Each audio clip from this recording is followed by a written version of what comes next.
Licence cut ചെയ്യാന്ന് പറഞ്ഞാൽ കാരണം അറിഞ്ഞിട്ട് ചെയ്യുക. അതിപ്പോ ഇങ്ങോട്ട് വന്ന് കയറി കഴിഞ്ഞാൽ ഡ്രൈവറുടെ ലൈസൻസ് കട്ട് ചെയ്യുന്നത് ശരിയല്ലല്ലോ. സാധാരണക്കാരന് വോട്ട് കൊണ്ടല്ലേ ഇവർ ജയിക്കണത്. ഞങ്ങൾ ഇപ്പൊ ആര് വോട്ട് ചെയ്തില്ലെങ്കിൽ ജയിക്കും. അത് ഇന്ന പോലെ ഓടിക്കണം എന്ന് അവർ പറയുന്നുണ്ട്. അത് ഓടിക്കാനുള്ള റോഡ് ഇവിടെ ഇല്ല. ഇപ്പൊ ഇതില് വാഹനം ഓടിച്ച് ഒരു കുറ്റകൃത്യം ചെയ്യുന്നത് ഇതിലെ ഡ്രൈവറായ ഞാനാണ്.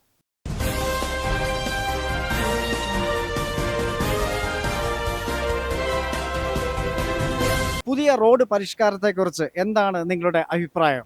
ഒരു അപകടം പല മരണം. കുമ്പനാട് നിന്ന് ഒരു ഫാമിലി ബാംഗ്ലൂരിലേക്ക് പുറപ്പെട്ടു. അപകടം ഒരു കുടുംബത്തിലെ പലരും മരണപ്പെട്ടു. അതുപോലെ 4 വിദ്യാർത്ഥിനികളുടെ മരണം. ഇതിന് കാരണക്കാർ ആരാണ്? ജനങ്ങളോട് ചോദിക്കാം. കാര്യം പറഞ്ഞാല് നമ്മള് ഇതിപ്പോ ഒരു ആക്സിഡന്റ് ഉണ്ടായി കഴിഞ്ഞാൽ അത് ഡ്രൈവറുടെ ഭാഗത്ത് പൂർണ്ണമായിട്ടും തെറ്റാണെങ്കിൽ മാത്രം ലൈസൻസ് റദ്ദ് ചെയ്യുക. അപ്പൊ നമ്മൾ മനഃപൂർവ്വം അറിയാണ്ട് ഇപ്പൊ ഇങ്ങോട്ട് വന്ന് ഇടിക്കുന്നതിന്റെ ഒക്കെ ഡ്രൈവറുടെ ലൈസൻസ് കട്ട് ചെയ്യാന്ന് പറഞ്ഞാൽ ഭയങ്കര ബുദ്ധിമുട്ടുള്ള കാര്യമാണ്. നമുക്കൊരു ജീവിതമാർഗ്ഗമാണ്. ഡ്രൈവറെ സംബന്ധിച്ച് 6 മാസം ലൈസൻസ് കട്ടായി കഴിഞ്ഞാൽ അവരുടെ ജീവിതം വഴിമുട്ടി പോവാണ്. കാര്യകാരണങ്ങൾ വ്യക്തമാനിച്ചും ഡ്രൈവറുടെ അടുത്ത് 100% തെറ്റാണെങ്കിൽ മാത്രം അത് ചെയ്യാന്ന് മാത്രം. തീർച്ചയായിട്ടും ഗതാഗത മന്ത്രിയുടെ പുതിയ പരിഷ്കാരങ്ങൾ പോലീസും MVD ചേർന്നുള്ള ഭരണ പരിഷ്കാരമാണ് പറയുന്നത്. അത് എത്രത്തോളം അടിക്കടിയുള്ള പരിശോധനകൾ കൊണ്ടും AI ക്യാമറ കൊണ്ടും എന്തെങ്കിലും പ്രയോജനം ഇതുവരെ ഉണ്ടായിട്ടുണ്ടോ, ഇനി ഉണ്ടാകാൻ പോകുന്നുണ്ടോ? അത് ഒരുപാട് നല്ല കാര്യം തന്നെയാണ്. അത് മുന്നോട്ട് തന്നെ പോകണം. നല്ല കാര്യമാണത്. പക്ഷേ നമ്മൾ ഈ ഡ്രൈവർമാരുടെ കാര്യമാണ് പറഞ്ഞിരിക്കുന്നത്. ലൈസൻസ് കട്ട് ചെയ്യാന്ന് പറഞ്ഞാൽ കാരണം അറിഞ്ഞിട്ട് ചെയ്യുക. ഡ്രൈവറുടെ അടുത്ത് തെറ്റാണെങ്കിൽ അത് 100% കറക്റ്റ് ആണെങ്കിൽ മാത്രം ചെയ്യുക. അതല്ലാണ്ട് ഇപ്പൊ ഇങ്ങോട്ട് വന്ന് കയറി കഴിഞ്ഞാൽ ഡ്രൈവറുടെ ലൈസൻസ് കട്ട് ചെയ്യുന്നത് ശരിയല്ലല്ലോ. ഇപ്പൊ നമ്മൾ പരിശോധിച്ച അടിക്കടി ആക്സിഡന്റ് ഉണ്ടാകുന്നു. ഒരാളും 2 പേരും അല്ല മരിക്കുന്നത്. കഴിഞ്ഞ ഒരു മാസത്തെ നമ്മൾ നിരീക്ഷിക്കുകയാണെങ്കിൽ ഒരു കുടുംബം അടക്കം പോവുകയാണ്, അല്ലെങ്കിൽ 3-4 പേര് ഒന്നിച്ചു പോവാണ്. റോഡുകളുടെ അശാസ്ത്രതയാണോ അതോ ഓവർ സ്പീഡാണോ ഉറക്കമാണോ, എന്താണ് പ്രധാന കാരണം? അതെങ്ങനെയൊക്കെ നിയന്ത്രിക്കാൻ പറ്റും? രാത്രി കാലങ്ങളിൽ വണ്ടി ഓടിച്ച് വരുന്ന വ്യക്തികൾ ഒരു പക്ഷേ സാധാരണ അവർ ചിലപ്പം എത്രയും പെട്ടെന്ന് സ്ഥലത്ത് എത്തണം എന്നുള്ള പ്രതീക്ഷയിലാണ് വണ്ടി ഓടിച്ചു പോകുന്നത്. പക്ഷെ അത് അവരുടെ മനസ്സുറങ്ങി പോവാണ്. സ്വാഭാവികമായിട്ട് ഇപ്പം മനഃപൂർവ്വം ഉറങ്ങിക്കൊണ്ട് ആരും വണ്ടി ഓടിക്കുന്നില്ല. അതിപ്പോ അവരുടെ ഒരു തെറ്റല്ല, അബദ്ധം പറ്റുന്നതാണ്. കുറച്ചൊക്കെ ഡ്രൈവർമാർ ശ്രദ്ധിക്കുക. അതെനിക്ക് പറയാം. ഉറക്കം വന്ന അന്നേരം കിടന്ന് ഉറങ്ങുക അല്ലേ? അത് തന്നെ, ഒരു മണിക്കൂറെങ്കിലും റെസ്റ്റ് എടുത്തിട്ട് പോവുക, മുമ്പോട്ട് പോവുക. വേറെ എന്തൊക്കെ കാരണങ്ങൾ നമുക്ക് നിയന്ത്രിക്കാൻ പറ്റും താങ്കളുടെ ഇത്രയും നാളത്തെ എക്സ്പീരിയൻസിൽ? നമുക്കിപ്പോൾ എക്സ്പീരിയൻസ്, നമ്മൾ പ്രൈവറ്റ് ബസ് ഓടിക്കുന്ന ഞാൻ ഡ്രൈവറാണ്. നമുക്ക് ടൈമുണ്ട്. ഇന്ന ടൈമിന് ഇന്ന സ്റ്റോപ്പിൽ എത്തണം, അല്ല സ്റ്റാൻഡിൽ എത്തണം എന്നാണ്. അതിനുവേണ്ടിയാണ് ഇപ്പോൾ പ്രൈവറ്റ് ബസ് ഓടിക്കുന്ന ഒരു ഡ്രൈവർമാർക്കും വണ്ടി സ്പീഡ് വിടാൻ ആർക്കും ഒരു താല്പര്യമില്ല. ഞങ്ങൾക്ക് ഈ റോഡിൽ ബ്ലോക്കും കാര്യങ്ങളൊക്കെ കുടുങ്ങുന്നതാണ് വണ്ടി ചവിട്ടി വിടുന്നത്. അപ്പോൾ ഒരു പക്ഷേ ചിലപ്പോൾ തട്ടുമുട്ടൊക്കെ ഉണ്ടായിപ്പോവും. പക്ഷെ അത് പലർക്കും അറിയില്ല. ചിലർ സൈഡ് തരാണ്ട് ഇങ്ങനെ മസിൽ പിടിച്ചു കൊണ്ട് നടക്കും. നമുക്കത് ഒരു സ്റ്റാൻഡിൽ കയറിയില്ല പിന്നെ അവിടെ നാളെ എടുക്കാൻ പറ്റില്ല. പുറകെ വരുന്ന ആൾ കച്ചറ ഉണ്ടാക്കും. അപ്പൊ അതൊക്കെയാണ് നമ്മുടെ ബുദ്ധിമുട്ടുകൾ. ആരും നമുക്ക് മനഃപൂർവ്വം ഒരു അപകടം ഉണ്ടാക്കാനോ അല്ലെങ്കിൽ പ്രൈവറ്റ് ബസ് സ്പീഡ് വിടാൻ വേണ്ടി ഒരു ആഗ്രഹം ആർക്കും ഇല്ല. നോർമലി പോകണം തന്നെയാണ്. ഇപ്പൊ KSRTC ആണെങ്കിൽ അവർക്ക് വൈകിയാലും കുഴപ്പമൊന്നുമില്ല. പക്ഷെ നമുക്കതല്ല, അങ്ങനെ ബുദ്ധിമുട്ട്. പൊതുവായിട്ടുള്ള ഉത്തരം എന്ന് പറഞ്ഞാൽ ഇങ്ങനത്തെ പെട്ടെന്നുള്ള ഒരു നിയമം വന്നു കഴിഞ്ഞാൽ നമുക്ക് ഒരുപാട് ബുദ്ധിമുട്ടുകൾ തന്നെയാണ്. കാരണം ഡ്രൈവർമാരെ ഒരുപാട് ബാധിക്കുന്ന കേസ് തന്നെയാണ്. നേരത്തെ ഞാൻ പറഞ്ഞ പോലെ ഒരു ആക്സിഡന്റ് ഉണ്ടായി കഴിഞ്ഞാൽ അതിപ്പോൾ എന്താ ചെയ്യും, നമ്മളത് അന്വേഷിച്ചിട്ട് ആരുടെ ഭാഗത്താണ് തെറ്റെന്നുള്ളത് കണ്ടുപിടിച്ചതിന് ശേഷം ലൈസൻസ് റദ്ദാക്കുക. പരമാവധി ശ്രദ്ധിക്കുക, ഒന്ന് ശ്രദ്ധിക്കുക എല്ലാവരും, അത്രേ ഉള്ളൂ. അല്ലാണ്ട് ഡ്രൈവേഴ്സിന്റെ ഭാഗത്ത് തെറ്റ് നിങ്ങൾ കണ്ടിട്ടുണ്ടോ? ഒരുപാട് പേര് ചിലപ്പോൾ അങ്ങനെ കണ്ടിട്ടുണ്ടോ എന്ന് ചോദിച്ചു കഴിഞ്ഞാൽ നമ്മൾ ചിലപ്പം അങ്ങനെയുള്ളൊരു ലഹരി വസ്തുക്കൾ ഉപയോഗിക്കുന്നുണ്ടോ അങ്ങനെയുള്ള കാര്യങ്ങളൊക്കെ നോക്കുക, അതൊക്കെ ഉള്ളൂ. അതിന് നിങ്ങൾ ആരുടെ ശ്രദ്ധപ്പെടുത്തിയിട്ടുണ്ടോ? ഓണേഴ്സിന്റെ അല്ലെങ്കിൽ ഉന്നത അധികാരികളുടെ? ഉന്നത അധികാരികൾ ഇപ്പം ചെക്കിങ് കാര്യങ്ങളൊക്കെ ഉണ്ടല്ലോ. അപ്പൊ പിന്നെ അതിനകത്തൊരു വിഷയം കാര്യങ്ങളൊന്നുമില്ല. ചെക്കിങ് എന്നാണോ ഊതിക്കുന്നുണ്ട്, മദ്യം കഴിച്ചിട്ടുണ്ടോ, അതുപോലെ കഞ്ചാവ് മറ്റുള്ള ലഹരി വസ്തുക്കൾ ഉപയോഗിച്ചിട്ടുണ്ടോ എന്നുള്ളത് മാത്രം നോക്കുക. അല്ലാണ്ട് വേറെ വിഷയങ്ങളൊന്നും. നേരെ ഈ വൈറ്റില ജംഗ്ഷനിൽ ചെന്നാൽ ഇവിടെ മന്ത്രിമാരുണ്ട്. മന്ത്രിമാരുണ്ട് ഇവിടെ. ഇവർ ഈ വൈറ്റില ജംഗ്ഷനിൽ കൂടി പോകുമ്പോൾ ഇവർക്ക് അറിയാൻ പറ്റേ ഗതാഗതത്തെ കുറിച്ച്. സ്ഥിരമായിട്ട് അവർ പോകുന്ന റൂട്ടാണ് ഇതിന്. ഇവിടെ ഇപ്പൊ നമ്മുടെ പാലാരോട്ടം ഫ്ലൈ ഓവർ എന്ത് അടിപൊളിയായിട്ട് ഇപ്പൊ മെട്രോ പണി കൊണ്ട് ബ്ലോക്ക് ആയേക്കുന്നത്. അല്ലെങ്കിൽ നല്ല സുഖമായിട്ടാണ് യാത്ര എല്ലാവരും പോയിക്കൊണ്ടിരിക്കുന്നത്. അതിലിപ്പോ എടപ്പള്ളി ചെയ്തൊക്കെ ട്രാഫിക് ഇതും അത് നല്ലൊരു കാര്യത്തിൽ ഇപ്പൊ പരമാവധി ബ്ലോക്ക് ഇപ്പൊ ഒഴിഞ്ഞിട്ടുണ്ടെന്ന് പറയാം. പക്ഷെ വൈറ്റില ജംഗ്ഷൻ ആരും തിരിഞ്ഞു വന്നത് ആക്കം വേണ്ടാത്തൊരു പാലം പണിത് വെച്ചിട്ടുണ്ട്. പണ്ട് നമ്മ തോട് കടക്കാൻ വേണ്ടി വട്ടം തടിയിടൂല്ലേ, തോട് കടക്കാൻ വേണ്ടി നമ്മ എങ്ങനെ നേരെ ഒരു തടിപ്പാലം ഇടും, അതേപോലെ ഉണ്ടാക്കി വെച്ചേക്കുന്നത് വൈറ്റില പാലം. ഇതൊക്കെ ചെയ്യുമ്പോ ഇത് സ്ഥലം എടുത്ത് ഇനി അടുത്ത വികസനം വരുവാനത്ത് ഇതിവിടെ ഇപ്പൊ നമ്മ കോർപ്പറേഷനിൽ ഇപ്പൊ ഒരു ഫ്ലാറ്റ് പണി വന്നിട്ടുണ്ടെങ്കിൽ അവിടെ സാങ്ഷൻ കൊടുക്കണേ. സാങ്ഷൻ കൊടുക്കുക എന്തിനാണ്? സാങ്ഷൻ കൊടുക്കുക കാശിങ്ങനെ മേടിക്കാൻ വേണ്ടിയാണ് സാങ്ഷൻ കൊടുക്കുന്നത്. ഇത് സാധാരണക്കാരുടെ ജനങ്ങളാടി കിടന്ന് ബുദ്ധിമുട്ടുന്നത്. സാധാരണക്കാരന് വോട്ട് കൊണ്ടല്ലേ ഇവർ ജയിക്കണത്. ഞങ്ങൾ ഇപ്പൊ ആരും വോട്ട് ചെയ്തിലേക്ക് ജയിക്കും. അപ്പൊ ഇത് നമുക്ക് എന്ന് വെച്ചാൽ ഇപ്പൊ ഒരു ഓട്ടോറിക്ഷക്കാരൻ 10 രൂപ കൂടുതൽ ഓടിക്കും. ചിലപ്പോ അവന്റെ ബ്ലോക്കും കാര്യങ്ങളും വ്യത്യാസങ്ങളും യാത്രക്കാർ പരാതി കൊടുക്കും. ഈ വൈറ്റിലെ ക്രോസ് ചെയ്യണമെങ്കിൽ ഒരു അരമണിക്കൂർ ഓടിക്കും. ഈ അരമണിക്കൂർ ഓടിക്കുമ്പോൾ അവൻ 30 രൂപ ഓട്ടോ ഓടിച്ചില്ലുമ്പോൾ ഈ അരമണിക്കൂർ ഒന്ന് കാൽക്കുലേഷൻ ചെയ്ത് നോക്കി. ടാറിട്ട റബ്ബറൈസ് റോഡാണെങ്കിൽ ടയറിന് ഒരു കുഴപ്പമുണ്ടാവൂല, നമുക്ക് മെയിൻ്റെനൻസ് കുറവായിരിക്കും വേണ്ടി. എല്ലാവരും പറയും ടൈലറ്റ് റോഡിൽ കൂടെ വണ്ടി ടയർ എടുത്ത് കറങ്ങാൻ നേരത്തെ ഈ സാധ്യത തേയ്മാനം കിടന്ന് കൂടുന്നത്. അത് അപകടം കുറയ്ക്കുക കൂടുമോ? അത് അവിടെ കൂടെയുള്ളു.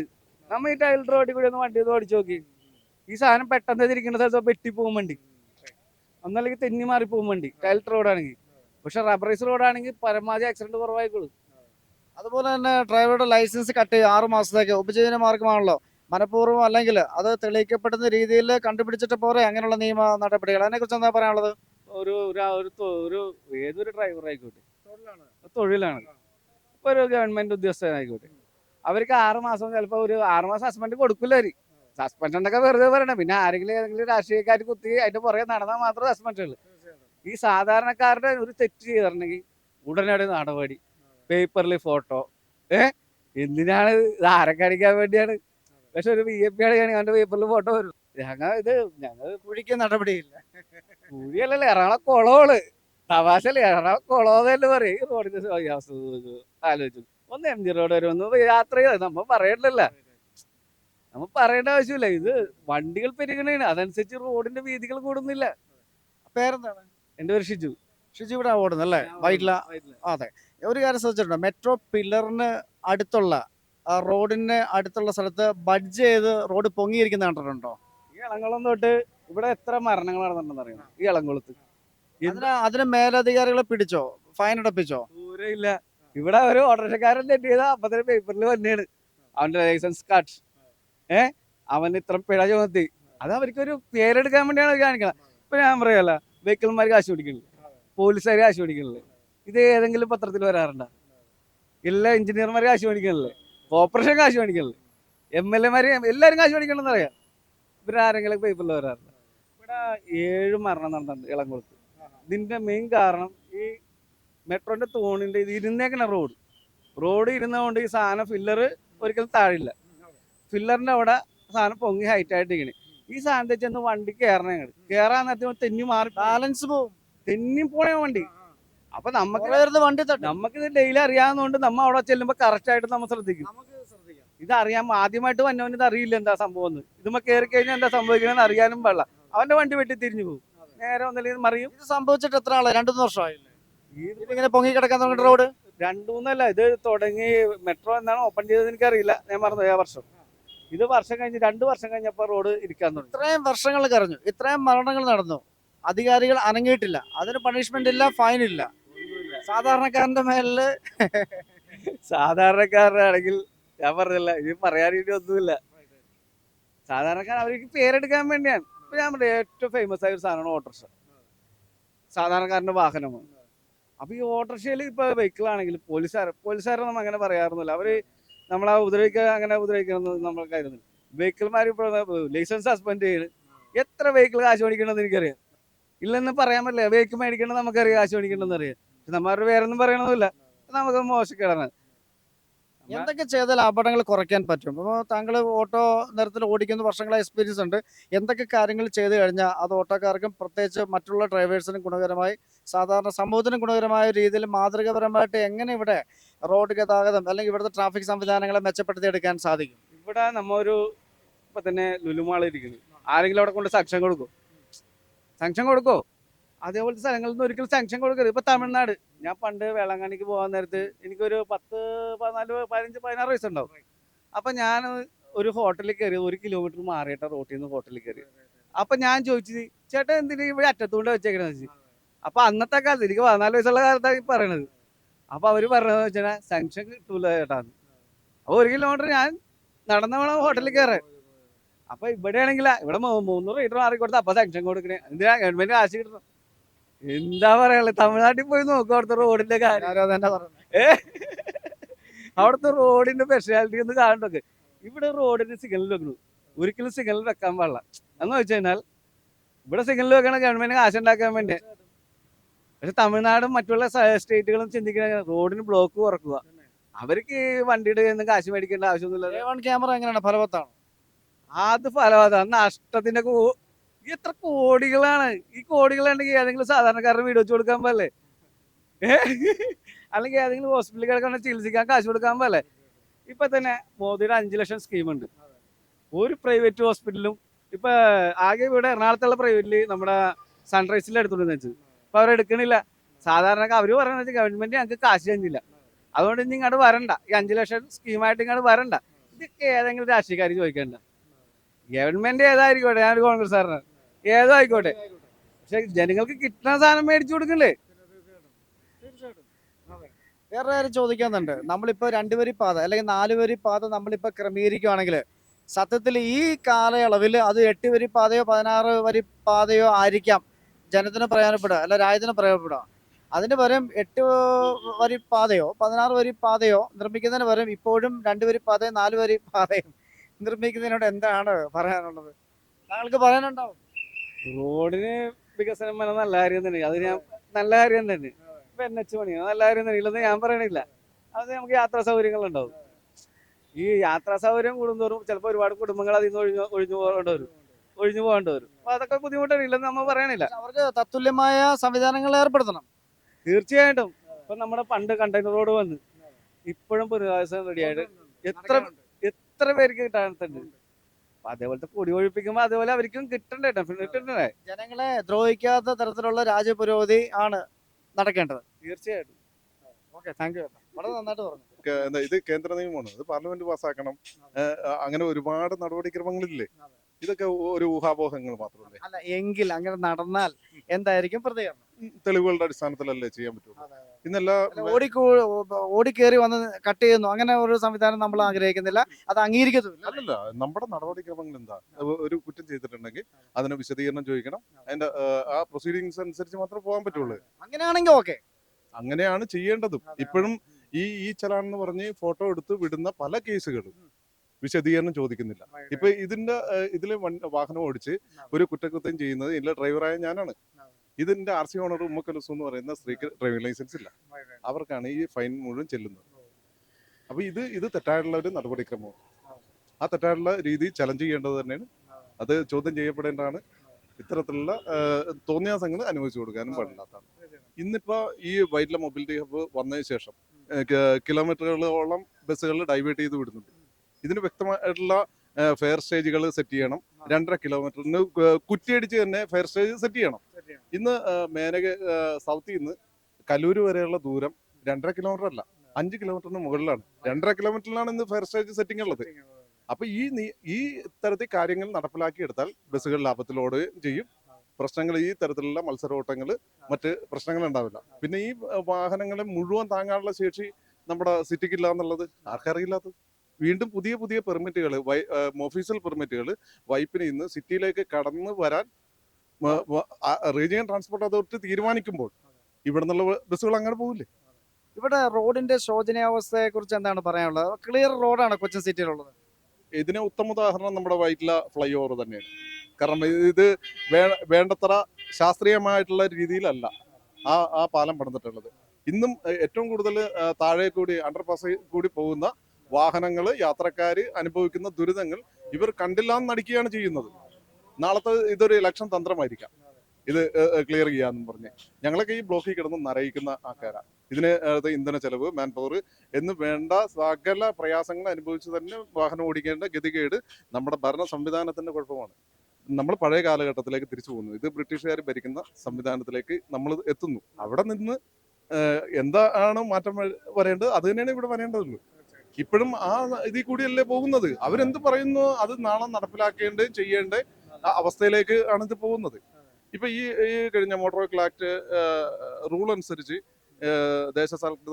ദീർഘദൂര സർവീസുകൾ വെട്ടിക്കുറയ്ക്കുകയും അത് വീണ്ടും ഉൾപ്പെടുത്താൻ തീരുമാനം എടുക്കുകയും ചെയ്തു. ഇത് എന്തിന്റെ ബേസിലായിരുന്നു? അതനുസരിച്ച് സർക്കാർ വാഹനങ്ങൾ ഇല്ലതാനും. ഇപ്പൊ ഈ മെട്രോ വരുന്നതിന് ഒരു 10 ഫ്ലൈ ഓവർ സിറ്റിക്കുള്ളിൽ ഉണ്ടായിരുന്നെങ്കിൽ അതിന് പകരം മെട്രോ വരുത്തുന്ന ആർക്കാണ് ലാഭം? ഒരു ഹൈക്കോടതി ജംഗ്ഷനിലേക്ക്, ഹൈക്കോടതിയിലേക്ക് പെർ ഡേ സർവേ അനുസരിച്ച് 2500 കാറുകളാണ് അവിടേക്ക് വരുന്നത്. ഈ മെട്രോ ഒരിക്കലും അതിലേ പോയില്ല. അത് ആർക്ക് വേണ്ടിയിട്ടാണ് എം ജി റോഡ് വഴി പോയതൊക്കെ? അപ്പൊ അങ്ങനെ പോകേണ്ടി വരുമ്പോൾ ഇത് അനുഭവിക്കുന്ന നമ്മള് ഇപ്പൊ ഇതിന് വേറൊരു ഉദാഹരണമുണ്ട്. ആലുവയിൽ ഒരു ഫ്ലൈ ഓവർ ഉണ്ടാക്കി വെച്ചിട്ടുണ്ട്. ഇത് എന്തിനാണ് ഈ ഫ്ലൈ ഓവർ? ഒരു പ്രയോജനമില്ല. എന്താ ഉദ്ദേശം എന്ന് അറിയില്ല. ഒരു സിഗ്നലും കട്ട് ചെയ്തിട്ടില്ല. എന്താ ഉദ്ദേശം എന്ന് പറയാമോ? അതാണ് ഇത്. ഈ ചോദ്യം ചോദിക്കേണ്ടത് ആരാണ്? ശരിക്കും നാഷണൽ NH ചോദിക്കേണ്ടതാണ്. ഇത് എന്തിനാണ് ഇത് പണിതിരിക്കുന്നത്? അത് വേറെ എവിടെയെങ്കിലും കൊണ്ട് വെക്കുവായിരുന്നെങ്കിൽ എത്ര പ്രയോജനം ചെയ്തത്. എത്രയോ പ്രയോജനം ഉണ്ടാവുമായിരുന്നു. ആ ഫ്ലൈ ഓവർ പണ്ടേ വൈറ്റ്ലയിൽ വരേണ്ട സാധനമായിരുന്നു. അതുകൊണ്ട് വർഷങ്ങളായിട്ട് വൈറ്റിലേ വന്നിട്ടും വലിയ കാര്യമുണ്ട്. അതെ, വൈറ്റ്ലയിൽ വന്നിട്ടും കാര്യമില്ല. നല്ല റോഡില്ല. നാഷണൽ ഹൈവേ മാത്രമേ ഉള്ളൂ എന്ന് തോന്നുന്നു ഇപ്പൊ ഒരുമാതിരി ഇതുള്ളൂ. അപ്പൊ അവിടെയും വർക്ക് കിടക്കുന്നതുകൊണ്ടും റോഡുകൾ വളരെ മോശമാണ്. പിന്നെ ഇത്രയും ലൈസൻസ് നമുക്കൊരു നിയമം വെച്ച് കുറെ ലൈസൻസും കാര്യങ്ങളും എല്ലാം കൊണ്ട് തന്നിട്ട് അത് ഇന്ന പോലെ ഓടിക്കണം എന്ന് അവർ പറയുന്നുണ്ട്. അത് ഓടിക്കാനുള്ള റോഡ് ഇവിടെ ഇല്ല. എന്നിട്ട് ഈ നമ്മുടെ ലൈസൻസ് കട്ട് ചെയ്യുകയും ഇതും ചെയ്തിട്ട് എന്താ കാര്യമുള്ളൂ? ആദ്യം ചെയ്യേണ്ട ഇവിടെ റോഡ് വരെയൊക്കെ ആവട്ടെ. ഇപ്പൊ തന്നെ വൈറ്റിലയിൽ കണ്ടില്ല, ഈ പാലം എടുത്തിട്ട് ഈ ബ്ലോക്ക് കണ്ട ഒരു പ്രയോജനമില്ല. അത് ചെയ്തിട്ട് എന്താ ഇത്രയും ബ്ലോക്ക് ഉണ്ട്? അത് ഒഴിവാക്കാനുള്ള കാര്യങ്ങൾ എന്തെങ്കിലും നടക്കണ്ട. അതും പഴയ ബ്ലോക്ക് തന്നെ ഉണ്ട് അവിടെ. പഴയ ബ്ലോക്കിനും കൂടുതലുണ്ടെന്ന് കൂടുതലുണ്ട്. ഇപ്പൊ പണ്ട് ചന്ദ്രക്കല പോലെയാണെങ്കിൽ ഇപ്പൊ റൗണ്ട് പോലെ മൊത്തം ചുറ്റിനും ബ്ലോക്കാ. ഈ കോടികൾ നിർമ്മിച്ച് മറ്റേ ഓവർബ്രിഡ്ജ് വെച്ചിട്ട് യാതൊരു പ്രയോജനമില്ല വൈറ്റില പാലം കൊണ്ട്. പാലം കൊണ്ട് യാതൊരു ഇതില്ലെന്നുള്ളത് അവർക്ക് തന്നെ അറിയാലോ. കാരണം ഇവിടെ കുറെ പഠനങ്ങൾ നടത്തിയിട്ടും രക്ഷയില്ല. ആ അവസ്ഥയിലാണ് ഇപ്പൊ അവിടെ നിൽക്കുന്നത്. ഇപ്പൊ ചേട്ടൻ അവിടെ വരുമ്പോ കണ്ടില്ലേ, ഇതൊക്കെ തന്നെ ഇവിടുത്തെ അവസ്ഥ. നമ്മുടെ ഈ മെട്രോയ്ക്കുള്ള തൂണെടുക്കുമ്പോൾ ആ തൂണിന്റെ അടുത്ത് ചെറിയൊരു ഒരു മുഴപ്പ്, ഒരു ബഡ്ജിങ് നമുക്ക് കാണാൻ പറ്റും. ഞാൻ തന്നെ പല പ്രാവശ്യം 2 വീലറിൽ പോകുമ്പോൾ തന്നെ ഇടത്തോട്ടോ വലത്തോട്ടൊക്കെ മാറേണ്ടത്, പ്രത്യേകിച്ചും ഇടത്തോട്ട് പോകും. അപ്പോൾ ഇടത്തുനിന്ന് വണ്ടി പലപ്പോഴും മുട്ടിയിരുന്ന രീതിയിൽ പോയി. ഇപ്പോൾ അറിയാൻ കഴിഞ്ഞ 7 പേര് മരിച്ചിട്ടുണ്ടെന്നുള്ള. അപ്പോൾ ഇത്ര നാളായിട്ട് ജനങ്ങളുടെ ഈ ബുദ്ധിമുട്ട് ഇവിടുത്തെ അധികാരികൾ പഠിച്ചില്ല, അവർ മനസ്സിലാക്കിയില്ല. അത് കണ്ണടയ്ക്കുവാണ്. കുറിച്ച് നമുക്കറിയില്ല. പക്ഷെ ഇത് ഈ മുഴപ്പ് കാരണമാണ് കൂടുതൽ ആക്സിഡന്റ് നടന്നതെന്നുള്ളത്. 825 നമ്പർ ഇതിനകത്ത് ഉണ്ട്. അതിനകത്ത് ഒരാൾ എൻ്റെ അനിയനാ, ഇളയച്ചൻ്റെ മോനാണ് മരിച്ചത്.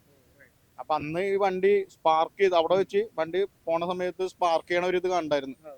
പിന്നീട് അതിനുശേഷം മരിച്ചൊരു ചെക്കൻ മരിച്ചപ്പോഴാണ് ഇത് കറക്റ്റ് ഒരാൾ കണ്ടപ്പോൾ അയാൾ പറഞ്ഞു ഇന്ന പോലെ കട്ടിങ് ചാടിയപ്പോൾ വണ്ടിയുടെ ഫ്രണ്ട് പാടി. അതുപോലെ ഈ ഓട്ടോറിക്ഷ അതെ ആ സൈഡിൽ കൂടി വരുമ്പോഴത്തേക്കും വണ്ടി നമ്മുടെ ലെഫ്റ്റ് സൈഡിലോട്ട് ഒറ്റ വെട്ട് കിട്ടും. ആ സമയത്ത് ഈ സൈഡ് വണ്ടി വന്നിട്ടുണ്ടെങ്കിൽ അതായിട്ട് കൂട്ടിയിടിക്കും. അപ്പൊ അങ്ങനെ അത് ഭയങ്കര പ്രശ്നമാണ് ഇവിടെ. അതനുസരിച്ചുള്ള റോഡ് അതിനനുസരിച്ച് സ്ലോപ്പ് ചെയ്ത് കഴിഞ്ഞാൽ അതിന് ആ കട്ടിങ് മാറി കിട്ടും. അത് ഇപ്പോഴും ചെയ്യുന്നില്ല അവര്. എന്തൊക്കെ പരിഹാര മാർഗങ്ങളാണ് താങ്കൾക്ക് നിർദ്ദേശിക്കാനുള്ളത് ഇത്ര എക്സ്പീരിയൻസിൽ നിന്ന്? അത്ര ഇതൊന്നല്ല റോഡിന്റെ കാര്യത്തിൽ. അതാണ് റോഡ് ഒന്നാമത് കാര്യം. നമ്മൾ റോഡ് ടാർ ചെയ്യണത് തന്നെ കട്ടറില്ലാണ്ട് റോഡ് വരെയൊക്കെ പോകാനാ. ഇത് ടാർ ചെയ്തിട്ടും റോഡ് ഇങ്ങനെ മറ്റേ കുതിരവണ്ടിക്ക് പോണ പോലെയാണ് ഇങ്ങനെ ചാടിച്ചാടിയാ പോണത്. അത് തന്നെ ഏറ്റവും ഇതല്ല വണ്ടി. അവിടുത്തെ ഇതൊന്നും മറ്റുള്ളവര് ഇപ്പൊ പഠിച്ച് ഇതൊക്കെ ചെയ്ത എഞ്ചിനീയർമാരാണല്ലോ ചെയ്തത്. അവർക്ക് തന്നെ അത് ഒരു പരിഹരിച്ച് ചെയ്യാം. നമ്മുടെ ഒരു ഓട്ടോറിക്ഷയുടെ ഇത് വെച്ചാണെങ്കിൽ നമുക്ക് വേറെ ഒന്നും ഇതിനകത്ത് പറയാനില്ല. നമ്മൾ പറഞ്ഞിട്ടൊരു കാര്യമില്ല. ഒരു ചോദ്യം കൊണ്ട് ഞാൻ ചോദിക്കാനുണ്ട്. നമ്മൾ റോഡ് പല വിധത്തിലുള്ള കണ്ട്. പഴയ കാലങ്ങളിൽ നമ്മൾ മറ്റേ ടാറിട്ട റോഡായിരുന്നു. ഇന്ന് ടാറിട്ട റോഡുണ്ട്, കോൺക്രീറ്റ് റോഡുണ്ട്, അതുപോലെ തന്നെ ഇപ്പം പുതിയ ടൈല്. ഏത് റോഡാണ് നല്ലത്? റബ്ബറൈസ് റോഡാണോ നല്ലത്, ടൈലാണോ നല്ലത്, അതുപോലെ കോൺക്രീറ്റ് ആണോ നല്ലത്? എല്ലാം കൊണ്ട് അപകടങ്ങൾ കുറയ്ക്കാനും ടാറിട്ട റോഡ് തന്നെയാണ് ഏറ്റവും ബെറ്റർ. റബ്ബറൈസർ സാധാ ഏതായാലും കുഴപ്പമില്ല. പക്ഷെ നമുക്ക് കട്ട റോഡാന്ന് വെച്ചാല് നമുക്ക് ചെറിയൊരു ഈ ഗ്യാപ്പ് വരുമ്പോ തന്നെ വണ്ടി ഓടുമ്പോ അതിന്റെ ഫ്രണ്ട് കിടന്ന് നമുക്ക് കൺട്രോൾ കിട്ടൂല. ആ ഒരു കുഴപ്പമുണ്ട്. കോൺക്രീറ്റ് റോഡിന്റെ എന്ന് വെച്ചാല് നമ്മൾ മഴക്കാലത്ത് വണ്ടി കയറ്റത്തിലാണെങ്കിൽ തെന്നി കളിക്കും. വണ്ടി കയറൂല. മറ്റുള്ള വണ്ടികളുടെ അത്രയും ഇത് കിട്ടൂല ടയറിന്. എപ്പോഴും ടാർ റോഡ് തന്നെ ഏറ്റവും ബെറ്റർ. വേറൊരു കാര്യം അപകടത്തിൽ ഞാൻ ചൂണ്ടിക്കാണിക്കാനുള്ളത് പലരും സൂചിപ്പിക്കുന്ന സംഭവമാണ്. ഈ ടാറിട്ട റോഡും ടൈലിട്ട റോഡും കൂട്ടിച്ചേരുന്ന സ്ഥലങ്ങളിൽ ഏറ്റക്കുറച്ചിലുണ്ടാവാം. അവിടെ ഒരു കട്ടിങ് ഉണ്ടാകും. അവിടെ വന്നാലും 2 വീലറും ഇതുപോലെ ഓട്ടോ പോലുള്ള മുച്ചക്ര വാഹനങ്ങളും 3 വീലറും പാളിപ്പോകാനിടയുണ്ട്. അപ്പോൾ ഏതെങ്കിലും ഒന്ന് ചെയ്താൽ പോരെ. എന്തിന് ഇപ്പം കണ്ടിട്ട് എനിക്ക് തന്നെ തമാശ പോലെ തോന്നിയിട്ടുണ്ട്. പലതരത്തിലാണ്. ഒരു റോഡ് കോൺക്രീറ്റ് ഒരു ലെയർ, ഒരു ലെയർ പിന്നെ കോൺക്രീറ്റ് അല്ലാതെ വേറെ ടാർ ചെയ്തേക്കുന്നു, ബാക്കി കട്ട കൊണ്ട് വിരിച്ചേക്കുന്നു. വണ്ടികൾ അങ്ങോട്ടും ഇങ്ങോട്ടും തെന്നിക്കളിക്കുക. ആരും ശ്രദ്ധിക്കുന്നില്ല, അപകടം ഉണ്ടാകുന്നു. ഇതൊക്കെ ഡേഞ്ചറസ് അല്ലേ?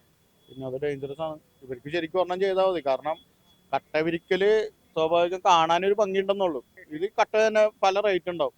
ഇതിൻ്റെ അകത്ത് പല സ്ഥലത്തും പിടിച്ചാൽ ഇപ്പൊ ഈ കട്ട വരുന്നത് അവിടെ നിന്ന് ഇത് പുതിയതായിട്ട് പിടിച്ചാൽ ആ കട്ടയുടെ റേറ്റ് അല്ലായിരിക്കും ചിലപ്പോൾ ഈ കട്ടയുടെ റേറ്റ്. ഇതിൻ്റെ അകത്തൊക്കെ വന്ന അഴിമതികളാ. കട്ട വിരിക്കല് തന്നെ വന്ന അഴിമതികളാ. ഇവർക്ക് ശരിക്കും ടാറ് ചെയ്യുമ്പോഴും ഇവർ ചെയ്യേണ്ടത് ടാറ് കുത്തിപ്പൊളിച്ച് കളഞ്ഞിട്ട് വേണം പുതിയ ടാറിങ് ചെയ്യാൻ. ഇതല്ല, ടാറിന്റെ പക്കത്ത് പായ വിരിക്കണ പോലെ ഈ കണ്ടത്തിൽ ഒരു ചെറിയൊരു 1 സെന്റിമീറ്റർ പരമാവധി എത്ര ചെയ്യാൻ പറ്റും അത് ആ ഇതിലാണ് അവർ ചെയ്യണത്. പിന്നെ എങ്ങനെ ടാറിങ് നിൽക്കണം? ടാറിങ് പണ്ട് നമ്മൾ കണ്ടേക്കണത് ഒരു ടാർ ചെയ്യാൻ പോകുന്ന സ്ഥലത്ത് അവിടുന്ന് കുത്തിപ്പൊളിച്ച് കളഞ്ഞിട്ട് അത് പുതിയ ചെയ്തിട്ട് 1.5 ഇഞ്ച് ഇട്ട് ചെയ്ത് അങ്ങനെയാണ് ചെയ്തെടുക്കണം. അങ്ങനെ തന്നെ ചെയ്തെടുക്കണം. ഇതൊക്കെ ചെയ്യാത്തത് അധികാരികളുടെ കുഴപ്പം തന്നെയാണ്. ഇതിലൊന്നും നമുക്ക് പറയാനൊന്നുമില്ല. ആദ്യം തന്നെ നമ്മുടെ അധികാരികൾ കറക്റ്റ് ആവണം. ഇപ്പൊ ഗണേഷ് കുമാർ ഇന്ന് മറ്റേ മന്ത്രി ഇത് വിട്ടിട്ടുണ്ടല്ലോ, ഈ മറ്റേ ഓട്ടോറിക്ഷക്കാരുടെ ഇതും കാര്യങ്ങളും ഈ അപകടങ്ങളും. ഇതിന്റെ ഒക്കെ ഏറ്റവും പ്രധാനപ്പെട്ട ഇതൊക്കെ തന്നെയാണ് ഈ റോഡിന്റെ അപാകത തന്നെയാണ്.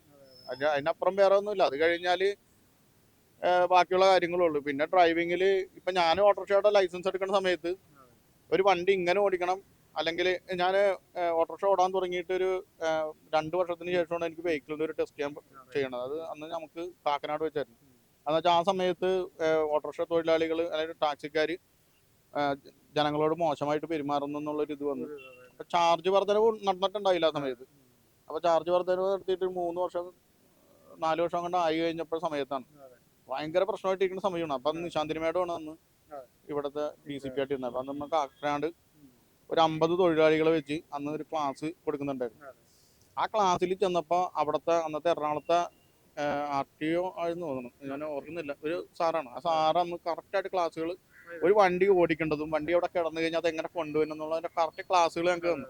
ഞാനത് ഇപ്പോൾ വണ്ടി ഓടിക്കുമ്പോൾ ഓവർടേക്ക് ചെയ്യുമ്പോൾ ഒരു വണ്ടീനെ ഓവർടേക്ക് ചെയ്യുമ്പോൾ നമ്മുടെ ലെഫ്റ്റ് സൈഡിലെ ആ മിററിൽ ആ എതിരെ മറ്റേ ഓവർടേക്ക് ചെയ്യുന്ന വണ്ടിയുടെ പൂർണ്ണ രൂപം കണ്ടതിന് ശേഷം ലെഫ്റ്റ് സൈഡ് എടുക്കാൻ പാടുള്ളൂ എന്നുള്ള സംഭവമൊക്കെ ഞാൻ അവിടെ നിന്നാണ് പഠിക്കണം. പക്ഷെ ഇത് നമുക്ക് ഒരിക്കലും ലൈസൻസ് എടുക്കുന്ന സമയത്ത് ഈ പറഞ്ഞ വെഹിക്കിൾമാർ ചെയ്യുന്നില്ല. ഇന്നത്തെ ക്ലാസ് എടുക്കുന്നുണ്ട്, എന്തൊക്കെ ചെയ്യുന്നുണ്ടെന്ന് അറിയില്ല. ഞാൻ എടുത്തപ്പോൾ കേട്ടിട്ടില്ല, പുതിയ ആൾക്കാർക്ക് കൊടുക്കുന്നുണ്ടോന്ന് എനിക്കറിയില്ല. അപ്പൊ അതുപോലെ കൃത്യമായിട്ട് ഇത്. പിന്നെ അതുപോലെ തന്നെ ഓട്ടോയിൽ ചാർജ് വാങ്ങിക്കുന്ന കാര്യങ്ങൾ, ഓട്ടോന്റെ ലൈസൻസ് എടുക്കണം. ഇപ്പൊ കാറിന്റെ ലൈസൻസ് ആണ്, ഓട്ടോന്റെ ലൈസൻസ് ഇല്ല. ആ സമയത്ത് ഇവർ പറയുന്നില്ല, അതിനെപ്പറ്റിയും പറയുന്നില്ല. അപ്പൊ അതും കൂടി ഒന്ന് പറഞ്ഞ് ഓട്ടോ വെറുതെ ഇവിടെ വന്ന് ഓട്ടോറിക്ഷ ഓടിക്കുന്നതിന് പകരം ഈ ഓട്ടോറിക്ഷ എടുക്കണ സമയത്ത് ചിലപ്പോൾ കാറിന്റെ ലൈസൻസ് എടുത്തിട്ടാണ് ഇപ്പോൾ ഓട്ടോ ഓടണമുണ്ട്. ഓട്ടോറിക്ഷ എടുക്കണ സമയത്ത് അത് രജിസ്റ്റർ ചെയ്യാൻ പോകുമ്പോൾ ആ ഡ്രൈവറെ വിളിച്ച് ഇതിന്റെ കാര്യങ്ങൾ കറക്റ്റായിട്ട് സംസാരിച്ച് കഴിഞ്ഞാൽ അയാൾക്ക് ബോധ്യവാനാവും. അല്ലെങ്കിൽ പുതിയതായിട്ട് ചെക്കൻ SLC അല്ലെങ്കിൽ കോളേജിൽ പോയി തോറ്റ്, അവന് വേറെ ജോലിയില്ല, അവൻ അടുത്ത ദിവസം തന്നെ യൂബർ എടുത്തോണ്ട് വെറുതെ വണ്ടിയും കൊണ്ട് തന്നെ. ഈ കഴിഞ്ഞ ദിവസം ഒരു പത്രക്കാര് മിനിമം ചാർജ് മാതൃഭൂമി 60 രൂപ മിനിമം വാങ്ങിച്ചെന്നുകൊണ്ട് നോർത്തിൽ. പക്ഷെ ഇത് പറഞ്ഞ ഓൺലൈനിലും ഏകദേശം ആ ചാർജ് വരുന്നുണ്ട്. അത് അവർ കണക്കൂട്ടണല്ല. അപ്പോഴും സ്റ്റാൻഡിൽ കിടക്കുന്ന ആൾക്കാർക്കാണ്. നമ്മുടെ ഇത്രയും പ്രായമായ ചേട്ടന്മാരെല്ലാവരും വണ്ടി ഓടുന്നുണ്ട്, ഓട്ടോയിൽ ഓടുന്നുണ്ട്. ഇത് പല സ്ഥലങ്ങളിൽ ചെല്ലുമ്പോഴത്തേക്കും അവർ ചോദിക്കാണ്ട് തന്നെ ക്യാഷ് അവർക്ക് കൊടുക്കുന്നുണ്ട്. അപ്പൊ ഓട്ടോമാറ്റിക് കൊടുത്ത് അത് ശീലമായി. അങ്ങനെയൊക്കെയാണ് ഇത് വരുന്നത്. ഇപ്പൊ ആദ്യം തന്നെ എല്ലാ മേഖലയും ഓൺലൈൻ ആയിക്കോട്ടെ, നമ്മുടെ സാധാരണ സ്റ്റാൻഡിൽ കിടന്ന ആയിക്കോട്ടെ, എല്ലാ സ്ഥലത്തും ഇതിനൊരു നിയന്ത്രണം വന്നു കഴിഞ്ഞാൽ ഈ പറഞ്ഞ പ്രശ്നങ്ങളൊന്നും ഉണ്ടാവില്ല.